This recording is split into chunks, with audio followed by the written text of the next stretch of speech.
یہ کچھ بعد میں مجیب الرحمان جیسے غدار تھے جو حسینہ اس کا واجد کا باپ ہے اور اس طرح کے لوگ تھے جو اگر اگرتلا میں ٹرائی ہو جاتے، جو ایوب خان ٹھیک ٹرائی کر رہا تھا اس وقت بھی سیاست دانوں نے ایک رول پلے کیا اور اس کو زبردستی نکلوایا. تو ہو سکتا ہے جو اس پاکستان کا سانحہ ہے اس سے ہم بچ جاتے اور کوئی نہ کوئی آپس میں جو ہے وہ انڈرسٹینڈنگ ہو جاتی. لیکن چونکہ وہاں پہ بنگالیز کے خلاف، اور آپ کو پتہ ہے اب اس کی بہت ڈیٹیل میں جائیں گے تو پھر آپ انڈیا کی را کا کردار، انڈین گورنمنٹ کا کردار، یعنی پہلے جو مکتی بانی کی جو پہلی سیکٹورل کانفرنس ہوئی تھی وہ انڈیا کے اندر اگرتلا کے اندر ہوئی تھی. تو اب وہ جو امپیکٹ تھا وہ آپ کی سوشل لائف پہ بھی تھا. وہ کیونکہ بہت سارے لوگ قیدی ہو گئے تھے، پرزنر ہو گئے تھے، یہاں پہ بہت ڈپریشن کی فضا تھی. تو اس وقت ہم نے فوج کو جوائن کیا اور میں 21 اپریل 1972 کو آئی وینٹ ٹو کاکول میں نے رپورٹ کی. اور وہاں پہ نیچرلی ہمیں یہ بتایا جاتا تھا، پڑھایا جاتا تھا کہ ہمیں وہاں پہ اب چونکہ شکست ہوئی ہے تو ہم نے اس کو دوبارہ اپنے آپ کو ری جنریٹ کرنا ہے، فوج کو ری آرگنائز کرنا ہے. جو ہمارے پلٹون کمانڈرز تھے وہ بڑے اٹیچ تھے، بہت سارے لوگ والنٹیئر کر کے اس پاکستان کچھ ایسا بھی تھا کہ کچھ لوگ اس حوالے سے بات کرتے ہوئے آپ نے دیکھے ہوں کہ وہ کہتے تھے کہ کوئی اس سے سبق بھی ہمیں سیکھنا ہے. اصل میں یہ جو چیز تھی، کیونکہ دیکھیے اس وقت ایک ہم ایسے فیز سے گزر رہے تھے جس کو آپ نہ تو ریکنسٹرکشن کا فیز کہہ سکتے ہیں اور نہ، کیونکہ آپ کے اتنے سارے قیدی جو تھے وہ انڈیا میں موجود تھے، چلے گئے تھے. یہاں پہ فوج کی کوشش یہ تھی کہ ان لوگوں سے ان کی فیملی کا ملاپ کرا دیا جائے. گورنمنٹ کے اوپر یہ پریشر تھا کہ جی کس طرح بھٹو صاحب کی جیسے حکومت تھی کہ کس طرح ان لوگوں کو واپس لانے کا بندوبست کیا جائے. فوج کی جو یونٹس تھی جس میں آپ کی ایسٹ بنگال ریجمنٹ تھی جو اسپیشلی وہاں پہ ایسٹ پاکستان کے لیے تھی، وہ ڈسبینڈ ہو گئی تھی. تو فوج کی ایک ریجمنٹ یہاں پہ کم ہو گئی تھی. صرف انفینٹری میں پنجاب ریجمنٹ، ایف اور بلوچ ریجمنٹ موجود تھی. اس کے آفٹر افیکٹس میں پھر آزاد کشمیر ریجمنٹ جو ایک ریگولر فورس نہیں ہوتی تھی اس کو چوتھی ریجمنٹ کا درجہ دے کے ریز کیا گیا. بہت سارے آپ کے ایسے جس میں آپ گئے تھے، جس میں میں گیا تھا، جس میں آپ گئے. اچھا، یہاں میں آپ نے ذکر کیا شیخ مجیب کا اور آپ نے بہت سخت لفظوں میں اس کا ذکر کیا ہے. مجھے یاد پڑتا ہے کہ جب تحریک پاکستان چل رہی تھی تو یہ صاحب سائیکل پر حضرت جناح صاحب کے قائد اعظم محمد علی جناح صاحب کے حق میں نعرے لگایا کرتا تھا، یہ نوجوانی کے عالم میں. اور پاکستان کی اسمبلی کا ایک واقعہ ہے ارلی دنوں کا کہ ایک صاحب نے قائد اعظم محمد علی جناح کہنے کی بجائے جناح صاحب کہا تو یہ مشتعل ہو گیا شیخ مجیب، اور اس نے جا کے گریبان سے پکڑا کہ ادب سے نام لو، یہ قائد اعظم محمد علی جناح ہے. وہ شیخ مجیب جو تحریک پاکستان میں قیام پاکستان کے حق میں نعرے لگایا کرتا تھا، دیکھیں سر اس کو 71 کا شیخ مجیب بننے میں جو عوامل تھے، جو وہ آپ کی نظر میں کیا ہیں کہ کیا کیا ایسی وجوہات ہوئیں کہ وہ اس بند گلی میں جا کے کھڑا ہو گیا اور اس نے کہا کہ بس ہم اب علیحدہ ہو جائیں گے؟ ساجد، میں نے جتنا اس کو پڑھا ہے، میں نے ویسٹرن آتھرس کو پڑھنے کی بڑی کوشش کی ہے، انڈینز نے بڑی اس کے اوپر کتابیں لکھی ہیں اور وہ مواد موجود ہے. اب اس کا نام لیں گے، جی ہم نام لیں گے تو وہ ٹائم پھر میں جو، اور اس کے بعد پھر کچھ آبزرویشنز ہیں، پھر کچھ میں نے کہا ہمارے ساتھ بہت سارے بنگالی جو اسٹوڈنٹس سے پڑھتے تھے اور ان کی فیملی سے ہمارا انٹریکشن. میری نظر میں اس میں کچھ چیزیں جس میں آپ اگر ڈیوائڈ کرنا چاہیں تو 40% کے اوپر ہماری اپنی انٹرنل پالیسیز کا داخل ہے، یعنی پاکستان کی پالیسیز ایز سچ، اور 60% اس کے اندر اگر آپ ڈیوائڈ کریں گے تو وہ دخل آئے گا انڈین انٹرونشن کا. اور وہاں پہ جو ہندو پاپولیشن کنٹرول کرتی تھی ریسورسز کو، جو ہندو پاپولیشن کنٹرول کرتی تھی ریسورسز کو، اور جس طرح انڈیا کا انٹرسٹ تھا ایسٹ پاکستان، جیسے آج بلوچستان میں آپ کو نظر آتا ہے ایسٹ پاکستان کی سیشن میں، تو آپ کو بہت سارا ہاتھ ان کے انٹلیکچوئلس کا، ان کی حکومت کا اور ان کی انٹیلیجنس ایجنسیز کا نظر آئے. اچھا، یعنی انہوں نے یہ سب باہم مل کر کسی مربوط ایجنڈے کے طور پر یہ سب یہ اصل ہوا تھا. بات یہ تھی کہ اگر آپ دیکھیں آفٹر ایسٹ پاکستان بننے کے بعد کرنافلی پیپر مل اس سے پہلے تو موجود نہیں. پاکستان کی ایک پوری آرڈننس فیکٹری جو ہے وہ ایسٹ پاکستان کے اندر بنائی گئی. اس طرح جو کاٹن اور جو جوٹ اور جو چائے کی جو وہاں پہ ایکسپورٹ اور امپورٹ ہوا اس کے لیے پاکستان یعنی، اور اس کے علاوہ جو بنگالیز تھے ان کی بہت بڑی پاپولیشن پاکستان کے ایسٹ ویسٹ پاکستان کے اندر نوکریوں میں، جیسے میں پاکستان آرڈننس فیکٹریز کی اگر بات کروں تو ایک بہت بڑا چنک تھا بنگالیز کا جو پاکستان آرڈننس فیکٹریز میں کام کر رہے تھے. ٹھیک بات. وہ یہاں بڑے محب وطن ہوتے تھے. یہاں سے جاتے تھے 2 مہینے کی ان کو چھٹیاں ملی کرتی. تو یہ نہیں کہا جا سکتا، جو اس کو میں دیکھتا ہوں کہ وہاں پہ اکنامک ڈپریویشن زیادہ تھی اور پاکستان کے اندر کم تھی. اچھا، پاکستان کے جو دیہی علاقے ہیں وہاں آج بھی آپ دیکھ لیں کہ آپ کو بہت سارے علاقوں میں بجلی نظر نہیں آئی، لیکن اس کو بیس بنایا گیا اور یہاں پہ ایکسپلائٹ کیا گیا اور بنگالیز کے ذہن میں. اب ہمارے ہاں اگر 5 فٹ 4 انچ پہ آفسر سلیکٹ ہوتا تھا تو بنگالی آفسرز کے لیے سلیکٹ ہونے کی لمٹ تھی 5 فٹ 2 انچ، کیونکہ وہاں پہ لوگوں کو تھوڑا سا قد کم ہوتا تھا، انہیں پریویلیج دی جاتی تھی. تو یہ چیزیں تھیں، لیکن ہمیں جو انٹلیکچولی کام کرنا چاہیے اور ہمیں جو ایک پروپیگنڈا یا موٹیویشن کے طور پہ جو ایسٹ پاکستان کے اندر کام کرنا چاہیے تھا، اس میں ہماری گورنمنٹ جس طرح آج آپ ٹیررزم کے کاؤنٹر نیریٹو میں فیل ہو رہے ہیں نا، کہ دہشت گردی خلاف آپ ایک نیشنل کاؤنٹر نیریٹو آج تک ڈیولپ نہیں کر سکے ہیں حکومتی لیول پہ. اس وقت بھی آپ اس پروپیگنڈے کے خلاف، جہاں پہ بنگالیوں کی ایکسپلائٹیشن ہندوز کر رہے تھے. ایک بڑی اچھی فلم تھی، اگر آپ کو تھوڑا سا کوٹ کروں، فلم تھی قسم اس وقت کی. اچھا، طارق عزیز صاحب اس میں ہیرو تھے، غالباً نئے آئے تھے. میں نے وہ فلم دیکھی تو وہاں پہ وہ ڈھاکہ کے اندر ایک بک ڈپو پہ جاتے ہیں. یہ شاید یہ مثال کچھ چیزوں کو ایکسپلین کر سکے. تو وہاں جا کے اقبال بک ڈپو لکھا ہوتا ہے، تو وہاں سے کہتے ہیں بھانگے درا ہے، تو کہتا ہے جی بھانگے درا کس کا نام ہے؟ میرے پاس تو نہیں ہے یہ کتاب، میرے پاس تو رابندر ناتھ ٹیگور یہ فلانا ان کی کتابیں پڑھی ہوئی ہیں. تو یہ کون سی؟ وہ بھائی علامہ اقبال نے جو لکھی. انہوں نے کہا جی علامہ اقبال کون ہے؟ انہوں نے کہا بھائی جن کے نام پہ آپ نے اپنے کتاب گھر کا نام رکھا ہے. انہوں نے کہا یہ تو میرے بیٹے کا نام ہے. میننگ دیئر بائی کہ وہاں پہ جو پاکستان کی ریلیشن سے جو ایجوکیشن ڈیولپ ہونا چاہیے اس میں حکومت وقت ناکام. یعنی ہم اس وقت کے لوگوں نے وہ جو نیشنل ایجنڈا تھا کہ دونوں بازوؤں کو اکٹھا رکھنے کے لیے جو کارگر ہو سکتا تھا وہ نہیں بنا پائے، آپ یہ کہہ رہے ہیں؟ میرے خیال میں انٹلیکچولی ہمیں جو کام کرنا چاہیے اس کا خمیازہ ہمیں بھگتنا پڑا اور اس کو ایکسپلائٹ کیا. دیکھیے نا، اگر وہاں پہ کیا اس میں کوئی، اگر میں پوچھ پاؤں آپ سے، and hope you won't mind, آپ ماشاءاللہ بہت لٹریٹ، بہت تجربہ کار آدمی، ہم آپ کو سنتے ہیں بہت سارے چینلز پر بھی، آپ جو لکھتے ہیں وہ بھی ہم پڑھتے ہیں اور بڑا حظ اٹھاتے ہیں اس سے، بہت ہمیں اس کا فائدہ ہوتا ہے. اگر میں آپ سے یہ پوچھ پاؤں کہ یہ تو تھی سویلین اینگل کے ساتھ جو خامیاں کمیاں، آپ نے کہا کہ 40% کے لگ بھگ ہمارے اپنے اندرونی معاملات ایسے تھے، کیا اس میں کوئی وردی کا بھی کوئی رول تھا؟ کچھ جرنیلوں کے کچھ فیصلے یا کچھ اسٹریٹجی پلان یا کوئی اس کو آپ ایسٹ پاکستان کے جانے تک تو زیادہ رول وردی کا ہی رہا نا. صدر ایوب خان کی حکومت تھی، وہ وردی میں تھے.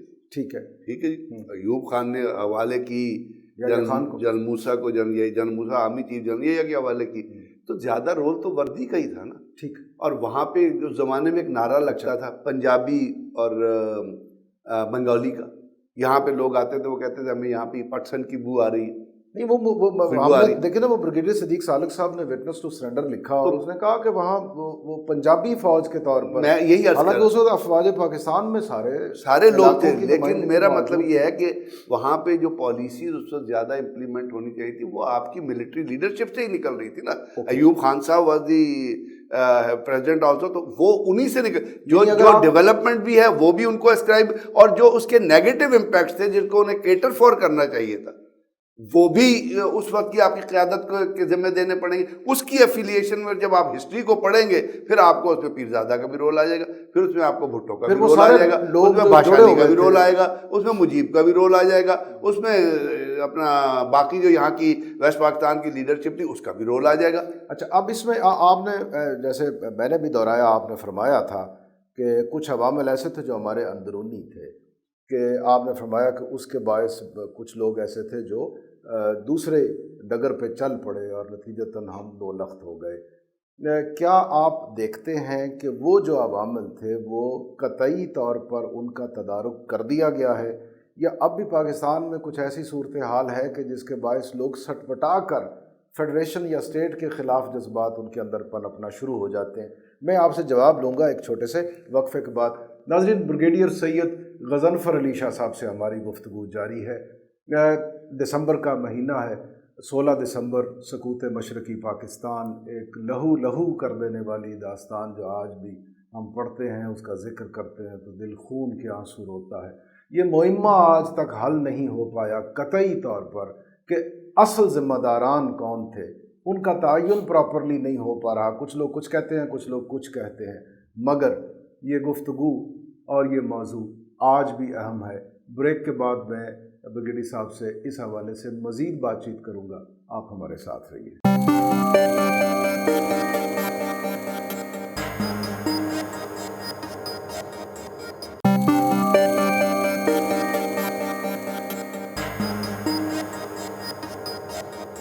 ویلکم بیک ناظرین، Sajid Umar Gill, fact finding A P P news پر میرا شو آپ دیکھ رہے ہیں۔ میرے مہمان ہیں جناب سید غضنفر علی شاہ صاحب، ریٹائرڈ بریگیڈیئر اور بڑے اہم عہدوں پر یہ فائز رہے، بہت ہی قیمتی خدمات انہوں نے سر انجام دی ہیں وطن عزیز پاکستان کے لیے۔ بریگیڈیئر صاحب، بریک سے پہلے ہم کوشش کر رہے تھے کہ ہم جانچ پائیں یہ جو سقوط پاکستان یا سقوط مشرقی پاکستان، آئی بیگ یور پارڈن، اس کے حوالے سے کچھ چیزیں ہم، اور میں آپ سے یہ جاننے کی کوشش کر رہا تھا کہ وہ عوامل جن کی بنا پہ آپ نے کہا کہ کچھ پرسنٹیج یہاں کی ہے، باقی جو ہے وہ فوراً ہے، سر فہرست انڈیا ہے، اس کی انوالومنٹ تھی اس میں ہمیں دو لخت کرنے کے لیے۔ وہ جو عوامل پاکستان اندرونی ہے جس کی بنا پر کچھ ایسے لوگ جیسے مجیب الرحمان کا ہم نے ذکر کیا کہ دیوانہ تھا قائد اعظم محمد علی جناح کا، اور وہ اس مقام تک آ گیا کہ اس نے کہا کہ سب ختم، وہ عوامل کیا اب بھی کار فرما آپ دیکھتے ہیں؟ کیا ہم لوگوں کو صحیح ڈگر پر لانے کی بجائے اب بھی ان کو چٹکیاں کاٹتے ہیں کہ وہ مشتعل ہو جائے؟ آپ کیا کہتے ہیں اس پر؟ اصل میں ساجد، یہ بہت ہی اہم سوال، بہت ہی اہم سوال۔ مجیب الرحمان کے حوالے سے اس سے پہلے میں ایک چھوٹی سی گزارش کرنا چاہوں گا۔ یہ میجر فاروق نے کتاب لکھی ہے جو بھی ریسنٹلی پبلش ہوئی، اس نے کہا کہ جب ایسٹ پاکستان کی سیزیشن ہوئی ہے، جب گیا ہے اور بڑا، تو وہاں سے لڑکیاں اور ان کے ریسورسز، ان کا پیسہ، ان کی لکڑی اور اس قسم کی چیزیں جو ہیں وہ بچیاں اغوا ہو رہی تھی اور ریسورسز ان کے اٹھ کے بنگلہ دیش میں جا رہے تھے۔ تو اس نے آرمی چیف سے کہا کہ جی یہ کام ہو رہا ہے اور یہ اس کام کو رکوائیے۔ ایک دفعہ اس نے آرمی چیف، بڑا لمبا واقعہ ہے، ایک دفعہ آرمی چیف کو کہا، دوسری دفعہ آرمی چیف کو کہا، تو انہوں نے کہا کہ بھائی میں کچھ نہیں کر سکتا۔ تو وہ کہتا ہے کہ جی میں تنگ آ گیا، and one day in the evening, چونکہ میں مجیب کے ساتھ رہا ہوا تھا، تو آئی walked up to Rashtrapati Bhavan, اور وہ کیا جو ان کا گھر تھا، تو میں نے وہاں جا کے دیکھا کہ میں دروازہ کھول کے اندر چلا گیا تو شیخ مجیب الرحمان صاحب وہ تمام لوگ بیٹھے ہوئے تھے جو انڈیا میں ان چیزیں سمگل کرنے میں انوالو تھے، اور ان سے زیادہ تر انڈینز تھے۔ تو میرا کہنے کا مطلب یہ کہ یہ جو پیسہ ہوتا ہے نا، اور جو پاور ہوتی ہے، جو طاقت کی جو اٹریکشن ہوتی ہے، اور مجیب الرحمان واز اے گریٹ فلیشیر آلسو، وہ ایک بہت بڑا فلیشیہ تھا تاش میں، اگر آپ کو یاد ہو، اگر آپ اس سیریز میں پڑھی ہو، بڑا بریلی آدمی۔ ہاں، تو وہ اس لالچ میں وہ تمام چیزیں بھول گیا جو، کیونکہ he wanted to be prime minister of independent country, اور وہ نظر آ رہا تھا کہ وہ بذات خود اقتدار کا مرکز اور محور تو وہ تمام چیزیں بیک گراؤنڈ میں، پھر وہ ڈیپریویشن جو کاز کی گئی، جو انڈیا نے ایکسپلائٹ کی، یہاں پہ جو بنگالی آفیسرز تھے پاکستان آرمی میں، دے ور آن ٹاپ پوزیشن، وہ یہاں سے پاکستان، ان کے اوپر تو مقدمے چلنے چاہیے تھے، وہ یہاں سے پاکستان کے راز چرا کے بھاجے، فائلیں لے کے بھاگے، انڈیا چلے گئے۔ اب یہ تو تھا اس وقت کی بات۔ اب آپ نے جو بات کی وہ بڑی امپورٹنٹ ہے۔ جب ایسٹ پاکستان چلا گیا تو آر این کاؤ نے ایک کتاب لکھی تھی، اور اس میں وہ لکھتا ہے کہ I walked up to Indira Gandhi, اور میں نے کہا جی ایسٹ پاکستان آپ کی مرضی کے مطابق، آپ کے پلان کے مطابق ہم نے پاکستان سے فارغ کرا دیا ہے، یہ بلوچستان کا پلان آپ بتائیں اس کو کب امپلیمنٹ کرنا ہے؟ یعنی آپ نیکسٹ جو ہے بلوچستان کو سیپریٹ کرانے کا یہ ہے ہمارے پاس، آپ بتائیے کب اس کو امپلیمنٹ کرنا ہے۔ اندرا گاندھی نے کہا نہیں، ابھی حالات جو ہیں وہ سوٹیبل نہیں ہیں، we will not be able to defend our self, تو آپ اس کو پینڈ کر دیں۔ The meaning there is still a plan existing, جو میں آپ بار بار اپنی talk, there is still a plan existing, and that is for, اسی لیے بلوچستان کے لوگ جا کے امریکن کانگریس میں بھی انٹرویو دیتے ہیں، وہاں کانفرنس بھی ہوتی ہے، وہیں ابھی بلوچستان کے بارے میں ابھی اسد عمر نے ایک ہارٹ ٹاک کو انٹرویو دیا تھا، وہاں پہ اسٹیفن جو اس نے بلوچستان کے بارے میں سوال کیا کہ وہاں پہ ڈیپریویشن ہے، وہاں سی پیک کے خلاف لوگ کھڑے ہو۔ So there is a plan existing. ہمیں اب ان پلانس کو دے کے وہ وحدانیت جس کی آپ بات کر رہے ہیں, وہ یونٹی جس کی آپ بات کریں, اس کو کریٹ کرنے کی ضرورت ہے. ہم نے ابھی بھی چیزوں کو جو ہے وہ جو تھے نا چھوٹی سی آگ, جو جلتی ہوئی آگ ہوتی ہے, جو راکھ ہوتی ہے, ابھی بھی ہم نے راکھ کو پوری طرح بجھانے کی کوشش نہیں کی. جرمز ختم نہیں ہوئے, وہ جرمز ہم نے ختم کرنے, اس لیے اینٹی بایوٹک آپ نے دی ہے. اب اس میں ایسے بھی لوگ ہیں جن کے افغانستان میں, ابھی اچکزئی صاحب جو جا کے افغانستان میں بیٹھتے ہیں اور بیان دیتے ہیں پاکستان کے خلاف, پاکستان کی فیور میں بیان ہے, الیکشن وہ پاکستان کا لڑتا ہے, گورنر اس کا بھائی ہوتا ہے, پورا صوبہ وہ رن کرتا ہے. What about فضل الرحمان جو بیان دیتا ہے, تو یہ لوگ ایگزسٹ کر رہے ہیں نا, اور یہ لوگوں کو انکلکیٹ کرتے ہیں, اور یہ لوگوں کے اندر وہ ڈسینڈنٹ ٹینڈنسیز ڈالتے ہیں جو ہاں. اب آپ اس میں دیکھیں ہماری یہ غلطی کیا, مشرف صاحب کی بلوچستان کہ اکبر بگٹی کو آپ نے کیوں قتل کیا؟ اکبر بگٹی بھی فیڈریشن کا نمائندہ تھا. لیکن میرا ایک سوال ہے یہاں, یہ چیزیں وہ بڑا نیچرل سا سوال ہے, آپ نے پرویز مشرف صاحب کا ذکر کیا, یہ بھی ایک ایسی شخصیت ہے جنہیں پاکستان کی تاریخ سے کبھی منہا نہیں کیا جا سکے گا. ایم ایم اے انہی فضل الرحمان صاحب کو مزید امپاور کر دیا جناب پرویز مشرف صاحب نے. لیکن اگر میرا سوال اب جو آپ سے اس بنا پر یہ کہ جب آپ جانتے ہیں کہ کچھ لوگ اس طرح کی شرانگیزی کر کے اپنے ذاتی مفادات کی آبیاری کرنے کی کوشش کرتے ہیں اور وہ کامیاب بھی ہوتے ہیں, تو پھر ہماری فیڈریشن یا ہمارے جو فیصلہ سازی پر ہیں بڑے لوگ بیٹھے ہوئے, وہ کیوں اس طرح کے فیصلے کرتے ہیں؟ وہی ہم آ کے رکیں گے کہ پولیٹیکل اپرچونٹیز جب آپ تلاش کرتے ہیں, جیسے نہیں وہ تو پرویز مشرف نے ایم ایم اے بنا کے دی, میں یہی کر رہا ہوں, اپرچونٹی انہوں نے اپنی اسٹرینتھ کے لیے تلاش کی. اوکے آپ میرا مطلب میں جس پوائنٹ پہ آپ کو لے کے آنا چاہتا ہوں, جہاں مجیب الرحمان پیدا ہوتے ہیں, جہاں اچکزئی پیدا ہوتے ہیں, جہاں اس قسم کے جو لوگ پیدا ہوتے ہیں, وہ کیوں پیدا ہوتے ہیں؟ آپ فائدہ آپ جس تھالی میں کھاتے ہیں اگر اس میں چھید کر لیں, اس کی کیا وجہ ہوتی ہے؟ یعنی ہماری جو مقتدر اشرافیہ ہے وہ جب فیصلے کرتی ہے تو وہ اپنے مفاد کے لیے کرتی ہے, اور اس میں سویلین بھی ہیں اور یونیفارم, سارے لوگ اپنے مفاد کے فیصلے کرتے ہیں. ایک اور بات آپ سے سب چلتے چلتے آپریشن کی بات ہو رہی ہے, یہ 71 والا ذکر چل رہا ہے. آپ دیکھیے جب بھٹو صاحب آ گئے تو ہم نے 71 کے سانحے سے کوئی نہ سبق سیکھتے ہوئے آتے ہی بلوچستان میں آپریشن شروع کرا دیا. 71 کا آپریشن, فوجی آپریشن پاکستان کے ٹوٹنے پر ختم ہوا تھا, ہم نے بلوچستان میں آگ لگا لی. یہ جو آپریشن ہم کھیلتے رہے ہیں, یہ کہاں تک آپ سمجھتے ہیں کہ صائب ہے, فیصلے ٹھیک تھے یا نہیں تھے؟ What is your comment on? اصل میں چونکہ 73 کی ساری انسرجنسی جو ہوئی تھی اس پہ آئی واز پوسٹڈ ان بلوچستان, اور میں خزدار سے لے کے اور رخنی اور سخی سرور اور کولو اور مامان دیرہ بگٹی فاضل چل سارے علاقے ہم نے وہاں پہ پیدل چل کے بھی دیکھے, وہاں ہم رہے بھی. وہاں پہ جو دو ایلیمنٹ جو انیشیشن تھی وہ تو آپ کو پتہ ہے پولیٹیکل بیسس پہ ان کی گورنمنٹ کو ڈسبینڈ کیا گیا تھا, اور اس کے بعد پھر وہاں پہ آپریشن شروع ہو گیا. اور اس کے بعد جب وہ آپریشن شروع ہوا, جب اب میں آپ سے میری بات غور سے سنیے گا, جب وہاں پہ ڈسبینڈ کیا گیا, جب وہاں پہ گورنمنٹ کو ہٹایا گیا, تو کچھ لوگ وہاں سے اٹھ کے اور افغانستان چلے گئے. یہ شہر ہٹایا جانا غلط تھا. میں چونکہ اس وقت پولیٹیکلی چیزوں کو ہم نہیں دیکھتے تھے, لیکن میرا خیال ادھر اس وقت ہٹانے کے بجائے بات چیت جو نیگوسیشن کی جاتی. دیکھیے اگر آپ لیکن بگٹی صاحب فیڈریشن کے آدمی, میں کہہ رہا ہوں بگٹی صاحب, میں ان کی 2-3 چیزیں کوٹ کر سکتا ہوں اگر ٹائم ہوتا. نہیں مجھے یاد ہے پرویز مشرف صاحب نے بھی کہا کہ ہم اتنا پیسے فیڈریشن کے آدمی تھے. ان کو اگر مشرف صاحب انڈیا میں جا کے واجپئی سے ہاتھ ملا سکتے ہیں تو بھائی آپ ان کو why don't you invite him to Islam? آپ پاکستانی یعنی ہمارے یہاں غلطیاں کیا ہوتی ہیں؟ غلطیاں یہ ہوتی ہیں, غلطی کی طرف چھوٹی چھوٹی, اگر آپ گوادر ڈیولپمنٹ اتھارٹی بنا رہے ہیں تو اس کا دفتر ہیڈ کوارٹر گوادر میں ہونا چاہیے نا, آپ ہیڈ کوارٹر کا کراچی میں بناتے ہیں.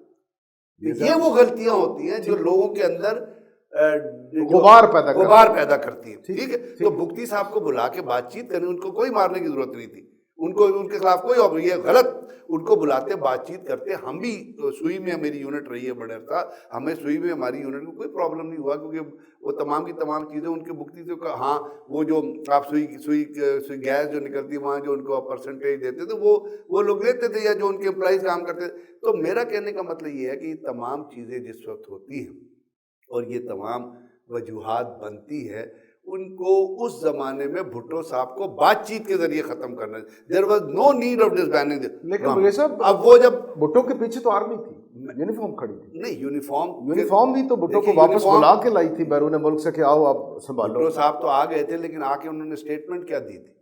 وہ بھی تو یہ چاہتے تھے کہ وہ اس پاکستان یہاں کے اب اس میں کوئی مطلب ڈھکی چھپی بات تو نہیں ہے نا. وہ چاہتے تھے کہ وہ اقتدار میں رہے. اور اس کے بعد کیا ہوا تھا؟ اس کے بعد آپ کہتے ہیں بھٹو کی, میں ایک چیز آپ کو بتانا چاہوں گا, کلیئر کرنا چاہوں گا کہ فوج پیچھے کھڑی تھی. بھٹو صاحب نے آتے یہ کیا تھا کہ یہاں پہ ایک کوئی ڈیلیگیشن, مجھے یاد نہیں آ رہا, میری یونٹ چونکہ لاہور میں تھی, تو انہوں نے پوری یونٹ کو یونٹوں کو فوج کو سڑک کے دونوں طرف کھڑا کرا دیا تھا پولیس کی طرح, ان کو ویلکم کرنے کے لیے ایک ڈیلیگیشن, ایک ہیڈ آف دی اسٹیٹ آ رہے تھے.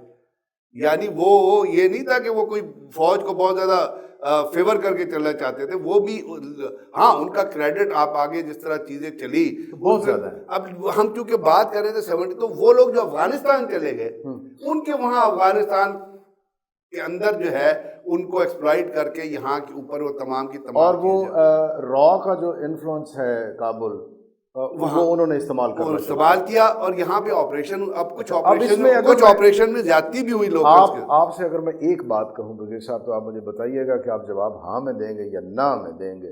سوال میرا یہ ہے کہ ہماری اپنی ہمارے جو غلط اعمال ہیں اس کی بنا پر ہی لوگ یہاں سے اٹھ کے جاتے ہیں باہر. آپ کہہ سکتے ہیں ہاں نہیں, میں اس کو ایک بلینکٹ کوریج نہیں دے سکتا. اب ہربیار مری یا اپنا وہ بگتی کا جو اپنا زین اپنا بگتی, ان کے اعمال آپ کو پتہ ہے وہاں پہ کیا ہیں ان کے اپنے علاقے میں؟ میں بالکل جانتا ہوں. آپ جانتے ہیں مطلب وہ نہایت ہی بڑے ظالمانہ, بہت ظالم لوگ, وہ لوگوں کو اپنا وہ, لیکن وہ پتہ کیا کہتے ہیں, تو وہ کہتے تھے ہمارا کلچر ہے. نہیں کلچر ہے, یہ غلط کہتے ہو. بلوچستان میں ایسا کلچر, سرداری نظام کا جو کلچر ہے وہ تو ایسے جابرانہ سرداری نظام کے اندر اس طرح کا ظلم نہیں ہے کہ آپ لوگوں کو اونٹوں کی یا گھوڑوں کی وہ کھالوں کے اندر لا کے پیس کے مار دیں, یہ کہیں نہیں ہے. یہ لوگ بہت, اب جیسے بگتی صاحب کی بات ہے, میں نے کہا بگتی صاحب وہ تمام جو جتنے لوگ وہاں پہ کام کرتے تھے ورکر تھے, ان کا ایک پرسنٹیج بگتی صاحب کو بھی جاتا تھا. جا رہا تھا کوئی بات, یہ پرسنٹیج سے زیادہ کی بات, یہ اسٹینڈرڈ پروسیجر. ایک ہمارے ایک بڑے وہ فوت ہو گئے, اللہ انہیں غریق رحمت کرے, بڑے سینئر جرنلسٹ تھے, پرویز حمید ان کا نام تھا. تو وہ کہنے لگے کہ جب آپریشن ہو رہا تھا یا اس کے کچھ دنوں بعد میں وہاں بلوچستان گیا ایک اسٹڈی کے لیے, کچھ انٹرویوز کیے یہ وہ, تو ہم نے لوگوں سے پوچھا کہ یہ جو اتنا یہاں ڈیولپمنٹ اور یہ وہ, اور آپ کو کام مل رہا ہے, آپ کو پیسے ملتے ہیں, تو کیا ہے زندگی پہ اس کا اثر؟ تو انہوں نے کہا کہ پیسے تو وہ سردار کے ہوتے ہیں, ہم اسے دے آتے ہیں. بالکل, یہ تو وہاں حالات ہیں. I understand that. میں تھوڑا اس سے آگے بڑھنا چاہتا ہوں. آپ director counter terrorism Pakistan army بھی رہے, اور پھر سیکرٹری بھی آپ بعد ازاں رہے, کرائسس مینجمنٹ, یہ زلزلہ وزلہ اور پنجاب حکومت کو آپ نے بہت ڈیپ روٹڈ ہے آپ کی اسٹڈیز اور experiences. Public of Pakistan, issues related to Pakistan, ان چیزوں سے آپ کا بہت اویئرنیس ہے آپ کی. میں کیا 71 اگر ہم محتاط انداز میں کہیں کہ وہ تابوت میں آخری کیل تھا انڈو پاک ریلیشن شپ, جو پھر طے ہو گیا کہ کبھی ٹھیک نہیں ہوں گے؟ نہیں, میرا خیال ہے انڈو 71 سے پہلے اپنی 65 کی جنگ ہو چکی تھی. 65 کی جو جنگ ہوئی تھی وہ ہو چکی تھی, اور 65 کی جنگ کے اندر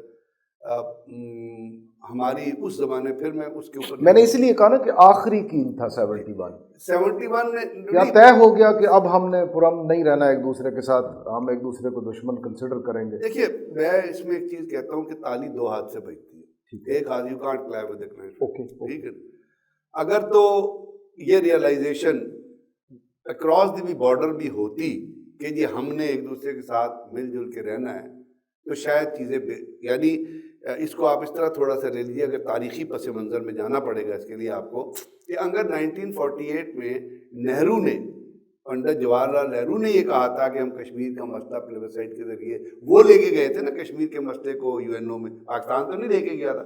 پھر یو این او نے ایک پلیبسائٹ کمشنر بنایا تھا, وہ پلیبسائٹ کمشنر یہاں پہ آیا تھا, پورا کا پورا کمیشن تھا. اگر انہوں نے یہ کہا تھا کہ ہم اس کو حل کریں گے, اور ان کے آنے والی لیڈرشپ کی یہ سنسیئرٹی تھی کہ مسئلہ اس طرح حل ہو, ہونا چاہیے تو پھر تو پاکستان انڈیا کے تعلقات بہتر ہو سکتے ہیں۔ اس میں نا یہ صاحب میں سردار شوکت حیات ایک بڑا نام ہے تحریک پاکستان، قائد اعظم صاحب کے بہت قریب بھی رہے، ان کی بڑی مشہور تصانیف بھی ہیں۔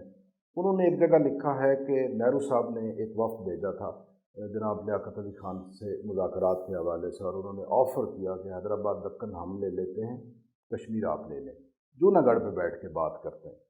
تو نوابزادہ صاحب نے انکار کر دیا، انہوں نے کہا نہیں میں تو حیدرآباد دکن لینا چاہتا ہوں۔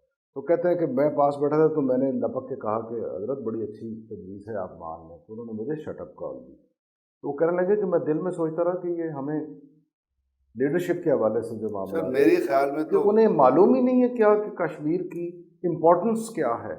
دیکھیں میرے خیال میں یہ کچھ تو ہوتا رہا ہے پاکستان کی نہیں تاریخ ہوتے میں۔ تو بہت فارمولے ہوتے رہے نا، کشمیر کے بھی 4 فارمولے دیتے رہے، لیکن میرا خیال جو حیدرآباد آپ لوگ تو بہت قریب پہنچ گئے تھے تصویر کے، بالکل۔ جب آپ مشرف صاحب کے ساتھ کام کر رہے تھے تو آپ تو بہت قریب چلے گئے تھے۔ وہ مشرف صاحب قریب چلے گئے تھے، لیکن جنرلی اس کی ایکسیپٹیبلٹی اس فارمولے کی جو لوگ اسٹیک ہولڈرز تھے اور جو کشمیری اسٹیک ہولڈرز ہیں ان کے اس فارمولے کی، یہ تو میں تو کہوں گا کہ it was a wrong initiative. ایک تو یہ تھا نا کہ اس کو انٹرنیشنل بارڈر بنا لیں، یہ شارٹ سائٹڈنس تھی اس زمانے میں۔ مشرف جو لوگ اس کو اس طرح حل کرنا چاہتے تھے، جب تک کشمیری ہیرو بننا چاہتے تھے، ہیرو بننا چاہتے میں جناب میں نے آپ کو کشمیر کا بتایا مسئلہ حل کر کشمیر کا مسئلہ حل کر دیا جی، میں دنیا میں امن کا راہی بن گیا جی، میں نے جی یہ کر دی۔ یہ چیزیں ٹوٹیلٹی میں ڈیسائیڈ ہوتی ہیں۔ آپ نے جب کشمیر کا، جو کشمیر کی آپ نے بات کی، تو جب آپ نے کشمیر کا مسئلہ حل کرنا ہے تو آپ نے کشمیریوں کو شامل کرنا ہے۔ ٹھیک ہے نا، کشمیریوں کو شامل نہیں کریں گے کس طرح کشمیر کا مسئلہ حل ہوگا؟ لاہور میں بیٹھ کے آپ کشمیر کا مسئلہ حل کریں گے، مطلب آئی ایم سوری ٹو سے اٹ کین ناٹ ہیپن۔ اچھا بڑی عجب بات ہے، دیکھیے اب وقت گزر گیا، سابق وزیر اعظم نے انڈین پرائم منسٹر کو پاکستان بلایا اور ان میں سے ان کی کچھ قیادت مینار پاکستان بھی گئی، انہوں نے جناح صاحب کے بارے میں بھی اچھے الفاظ کا اظہار کیا اور وہ ایسے لگ رہا تھا کہ کچھ ڈیولپمنٹ ہو رہی ہے، یکدم کارگل ہو گیا۔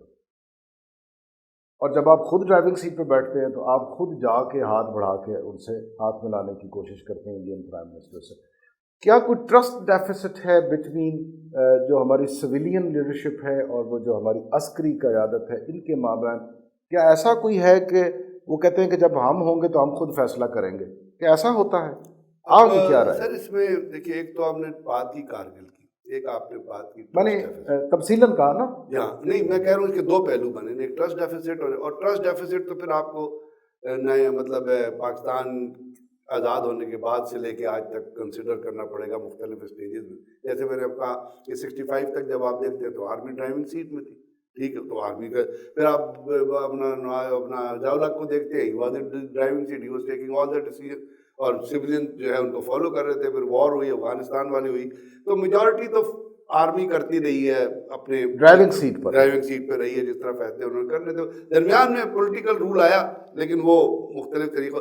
اب جہاں تک اس تمام چیز میں ہم اس دور کی بات کریں گے جہاں پہ آپ کی پولیٹیکل ٹرانزیشن آ رہی ہے، یا نہیں، مشرف صاحب کے جانے کے بعد پیپلز پارٹی، پھر مسلم لیگ نون، پھر اپنا تحریک انصاف، یا پھر مسلم لیگ نون، یہ جو 3-4 جو پولیٹیکل جو ایک اچھا ہر شارٹ کمنگ کے بعد ایک اچھا قدم ہے۔ اگر میں کوئکلی یہ کہہ دوں کہ کیا یہ تصور اب بہت کلیئرٹی کے ساتھ وہاں پہ سمجھ لیا گیا ہے، جان لیا گیا ہے کہ بھئی let the democracy go ahead? جی بالکل، میں آپ یہ فرما رہے ہیں ایبسولوٹلی سو۔ اب ہوتا کیا ہے اصل میں، ہم ون سائیڈڈ چیز کو جب دیکھتے ہیں نا، پہلے بات ہے یہ میں آپ سے یہ عرض کر دوں بڑا ہمبلی کہ Kargil was a great strategic mistake جو پاکستان نے اس وقت کیا۔ کارگل کی کوئی میری نظر میں کوئی ضرورت نہیں تھی، کیونکہ جب کارگل کے میں اینڈ پروڈکٹ، لیکن اب دیکھیں نا وہ ٹرسٹ ڈیفیسٹ دونوں کنٹریز کے درمیان آ گیا۔ کارگل کے جب میں اینڈ پروڈکٹس کی طرف، ایک طرف آپ کی سویلین قیادت مذاکرات کر رہی ہے، دوسری طرف آپ کی عسکری قیادت۔ میں آپ سے کر رہا ہوں نا کہ کارگل کی کوئی ضرورت نہیں تھی،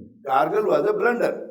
کارگل کے ذریعے ہم نے کچھ گین ٹیمپریریلی تو کیا تھا، بٹ اب وہاں پہ اگر ہمارا کارگل کے اندر ایک بریگیڈ ہوتا تھا اور انڈین کا ایک ڈویژن ہوتا تھا، تو اب انڈین کی ایک کور ہے، ہمارا ابھی بھی ایک بریگیڈ ہے، ہم تو نومیریکلی ان سے مقابلہ نہیں کر سکتے، اتنا ریز نہیں کر سکتے۔ تو کارگل جیسا، کارگل کی وجہ کیا تھی؟ کارگل کی وجہ غالباً واجپائی کا کم تھا۔ کارگل کی بیسک وجہ یہ تھی کہ انڈین آرمی نے جب آپ نوسیری سے کراس کر کے آپ کیل کی طرف جاتے ہیں تو نوسیری سے لے کے اور جورا تک ایک بیلٹ ہے جہاں پہ ایک طرف پاکستانی آبادی ہے اور ایک طرف انڈین، وہ درمیان میں نیلم ریور ہے، اور اس کے بعد پھر پہاڑی سلسلہ ہے جہاں انڈین پوزیشنز ہیں، ٹھیک، یعنی Indians are firing on to your road. یہ جو ہے وہ یہ مجھے یاد پڑتا ہے، یہ دراس لے سیاچن یہ روٹ نہیں، ہی یہ ہے نوسیری، انڈین، مظفر آباد سے آپ نوسیری جاتے نہیں ہیں، وہ جو روٹ جس کی ہاں، اونچائی پہ ہم بیٹھے تھے اور وہ نیچے سے بوفور کے ذریعے ہم وہ پہ تو آپ فائرنگ ادھر کر لے، رہے میں ہیں۔ یہ کہہ رہا ہوں بیسک اس کا ریزن کیا تھا کارگل کرنے کا،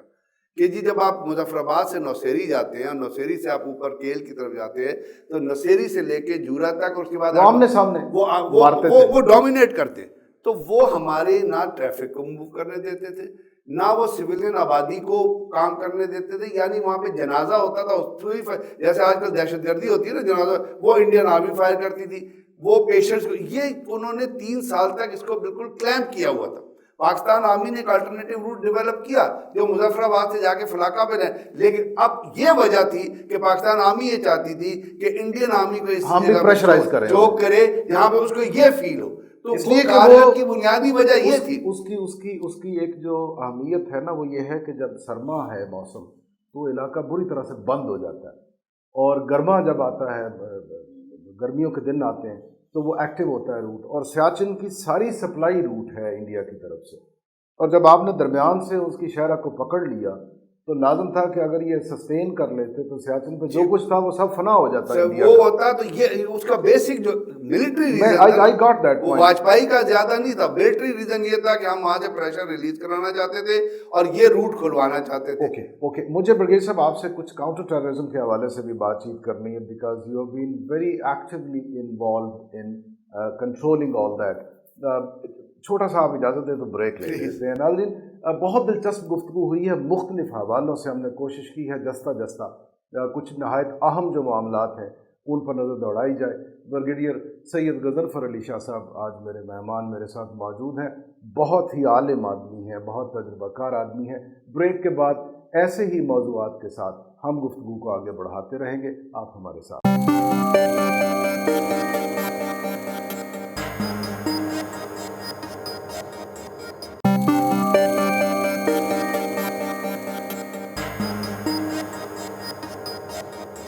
ویلکم بیک ناظرین، فیکٹ فائنڈنگ آپ دیکھ رہے ہیں ساجد عمر گل کے ساتھ ہے ABP نیوز پر۔ میرے مہمان جناب سید بریگیڈیئر ریٹائرڈ غضنفر علی شاہ صاحب، بڑی گرما گرم گفتگو ان سے ہو رہی ہے۔ شاہ جی، آپ نے ماسٹر ڈگری کی تھی ڈیفینس اینڈ اسٹریٹجی اسٹڈیز میں نیشنل یونیورسٹی سے، مگر کاؤنٹر ٹیررزم پہ بھی آپ کا بہت عبور ہے۔ مجھے آپ سے ایک بات پوچھنی، عرصہ دراز سے ہم یہ ٹرم بھی سن رہے ہیں اور ان لہو لہو کر دینے والے جو معاملات ہیں ان کے اندر ہم بہت زیادہ انوالو ہیں، بہت بے شمار ہمارے وطن کا لاس ہوا، جانی نقصان ہوا، مالی نقصان ہوا، امیج کا ایک بہت بڑا انٹرنیشنلی ہمارے خلاف ایک بہت ایشو کھڑا ہوا۔ صرف بندے مار دینے سے کیا ٹیررزم رک جاتا ہے، یا جو پیچھے اس کے پیچھے جو محرک ہے وہ تو ذہنی رو ہے نا؟ تو آپ کیا سمجھتے ہیں جب when you were dealing with all these issues، تو کہیں آپ نے وہ جو برین کو ویو کرنے کے لیے بھی کوئی کام کیا تھا، یا صرف آپریشنز پر زور ہوتا تھا، اور وہ کتنا کارگر ہے؟ اصل میں ساجد، اس کی اتنی گہرائی ہے اس چیز کی کہ آپ جتنا اس کے اندر جاتے جائیں گے اتنی اس کی شاخیں آگے کھلتی جائیں گی۔ اس سے سمجھ بوجھ میں بھی تو اس سے سمجھ بوجھ میں اضافہ ہوا۔ پاکستان کے اندر بنیادی طور پہ اگر بہت پیچھے نہ جائیں، ضیاء الحق کی جو زکوٰۃ آرڈیننس جو انہوں نے نافذ کیا تھا، جب شیعوں نے وہاں جا کے اپنے ان کے خلاف پروٹیسٹ کیا تھا، اس سے آپ آگے جب چلیں تو ہمارے ہاں جو دہشت گردی کی ایک لہر شروع ہوئی، وہ کہاں سے شروع ہوئی؟ وہ اس وقت شروع ہوئی جب سپاہی صحابہ کے اندر ایک لشکری، ایک ملیٹنٹ ونگ بنا لشکر جھنگوی، ٹھیک، اور ادھر سے اپنا اس کو لشکر جھنگوی اس کو بنایا کس نے تھا؟ وہ بنایا تو پراکسیز ہیں نا، میں اب کہنا نہیں چاہتا، لیکن کچھ پراکسیز آپریٹ کر رہی ہیں جو پاکستان کے اندر ایک فقہ کی، ایک بلیف کی، ایک مختلف تقسیم چاہتی ہیں۔ پھر اسی زمانے میں جو تحریک نفاذ فقہ جعفریہ کا بھی ایک ملیٹنٹ ونگ بن گیا سپاہی محمد کے نام سے۔ اب وہاں پہ ایک کلیش آیا ایک عقیدے کے اوپر جو شیعہ اور سنی کہتے ہیں۔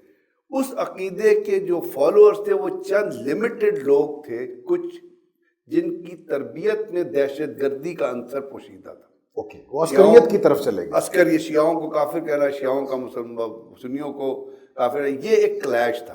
اب یہ آپ دیکھیے کہ اس کلیش کے اندر آپ کے مارتھ جیسے آفسر بھی ٹارگٹ ہوئے، اور اس کلیش کے اندر مومن پورے جیسا ایکسیڈنٹ بھی ہوا. اشرف مارتھ اسی کلیش میں مومن پورہ جو تھے گجرانوالہ کے، اسی کلیش میں یہ لاہور میں قبرستان ہے مومن پورے کا، وہاں پہ دفن ہوا تھا. وہ پہلی دفعہ یہ ہوا کہ قبرستان کے اندر کوئی فائرنگ کی. اسی کے اندر ملتان کے اندر بہت بڑے بڑے شخصیات، ملتان کے اندر جو ہے وہ ایک مسجد تھی. مطلب یہ چیزیں بڑھتی چلی گئی، اور اس کے اندر کچھ پیچھے سے کوئی پراکسیز تھی، کوئی حکومتیں تھیں جو اپنا لٹریچر تقسیم کرنا چاہتے تھے یہاں پہ اپنی ٹائپ کے لوگوں کو، وہ تھا. اب اس کے اندر چند لوگ تھے، ان کے ذہن کے اندر یہ چیز تھی، انہوں نے اس چیز کو ایکسپلائٹ کیا. اس میں یہیں پہ ایک سیکنڈ کو اگر آپ قیام کریں اور اس کی بیوٹی کو یہ دیکھیں کہ اس کا جو ایفیکٹ معاشرے کے اوپر، اوور آل معاشرے کے اوپر آنا چاہیے تھا، یعنی میرے اور آپ کے اوپر بھی شیعہ یا سنی ہوتے، وہ نہیں آیا. وہ ریسٹرکٹ رہا چند پراکسیز، چند ایک گروپس کے اوپر، اور وہ آگے چلتا گیا. لیکن وہ بہت اوور لیپ کیا چونکہ ان کے ہاتھ میں گنز تھی. ان کے ہاتھ میں گنز تھی نا. میرے ہاتھ میں تو سپاہی محمد کی فارن فنڈنگ ختم ہو گئی تو وہ ڈیزالو ہو گیا. دوسرا گروپ جو ہے وہ آج تک آپ کو عمل پذیر نظر آتا ہے، یہاں پہ یہ چیزیں چل رہی. پھر اس کے بعد کیا ہوا کہ یہی تمام لوگ جو تھے، کچھ یہاں سے ایک بارڈر کنٹری میں چلے گئے، جو باقی تھے وہ اٹھ کے افغانستان چلے گئے. پل چرخی کے نزدیک ان کا کیمپ قائم ہو گیا. افغانستان کے اندر اپنی دہشت گردی شروع ہوئی، طالبان آ گئے. اب وہاں پہ جب یہ چیزیں ہوئیں تو اس کا آفٹر افیکٹ تھا جو رشد نے وہاں پہ جو کچھ کیا تھا افغانیوں کے ساتھ، یہاں طالبان ان کے خلاف لڑے، طالبان آ گئے. پھر امریکن انٹرسٹ اس کے اندر آ گیا. انہوں نے امریکن جو ہے وہ امریکن نے افغانستان کے اوپر حملہ کرنا تھا. وہاں پہ جو کچھ ہوا اس کا آفٹر افیکٹ وہ پاکستان کے اندر جو لوگ، جب سوویت وار ہوئی تھی تو یہاں جن لوگوں کو چھوڑ گئے تھے انہوں نے پاکستان کے جو بارڈر ایریاز جو نارتھ اینڈ ساؤتھ ایشیا وہاں پناہ لے لی تھی. وہاں انہوں نے جو ازبکستان والوں نے اپنی آرگنائزیشن بنا دی، ازبکستان اسلامک موومنٹ، چائنیز نے اپنی، کسی نے اپنے.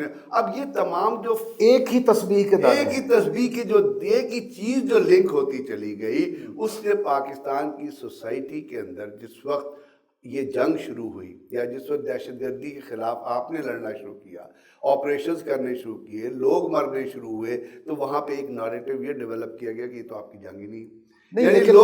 لیکن وہ جو پنچھی، اب ہونا کیا چاہیے، جو پنچھی ہمیں نوچ کے کھانے لگے وہ ہم نے خود پالے، وہ ہم نے پالے بھی تھے.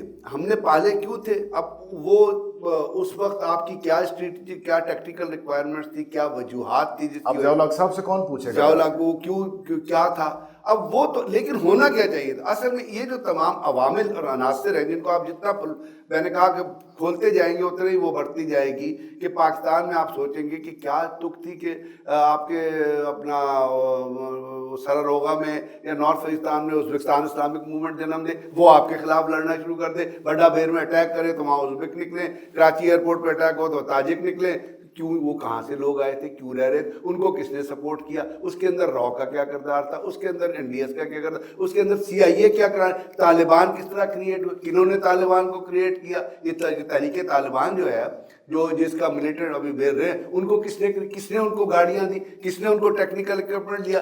مجھے یہ تمام جو جیسا مجھے نام یاد آ گیا، سینیٹر تھے چارلی ولسن، چارلی ولسن وار، اس نے تمام جو افغان وار لڑی، نعرہ تکبیر، اللہ اکبر، اور وہاں پہ خریدا، انہوں نے ٹرینڈ کیا، مصر سے ہتھیار خریدے. مطلب کتنا اس کو، یہ پاکستان ایک بیٹل گراؤنڈ بنا رہا. اب ہونا کیا چاہیے؟ یہاں پہ ایک آپ کا بنیادی سوال جو ہے، جی، ہم ان تمام عوامل کے ذریعے ہونا کیا ہے؟ ہمیں ہونا یہ چاہیے تھا کہ ہماری جو حکومت اقتدار میں رہی، چاہے وہ پرویز مشرف صاحب نے جب وار آن ٹیرر شروع کی یا اس کے بعد انہیں ایک national counter terrorism narrative develop کرنا چاہیے تھا، جس میں جو مذہب کی ایکسپلائٹیشن ہے. مجھے یاد پڑتا ہے یہ 2016 جولائی کا مہینہ تھا، پاکستان ٹوڈے میں ایک سٹوری تھی، آپ کو انٹرویو کیا گیا تھا، آپ نے کہا کہ ایک ہمیں کاؤنٹر نیریٹو بڑھانے کی ضرورت ہے. جی بالکل تھی. میں نے آپ سے یہ پوچھا تھا کہ کیا وہ ہم گن کے پیچھے جو آدمی اور آدمی کے ذہن میں جو پیچھے کار فرما ہے، کیا ہم وہاں تک پہنچ چکے ہیں یا نہیں؟ نہیں، ہم وہاں تک پہنچ چکے ہوتے تو آپ کی چیزیں بہت پہلے کنٹرول ہو جاتی نا. اوکے، تو تاحال ویسے ہی اب اس کے دیکھیے نا، اس کو پھیلائیے،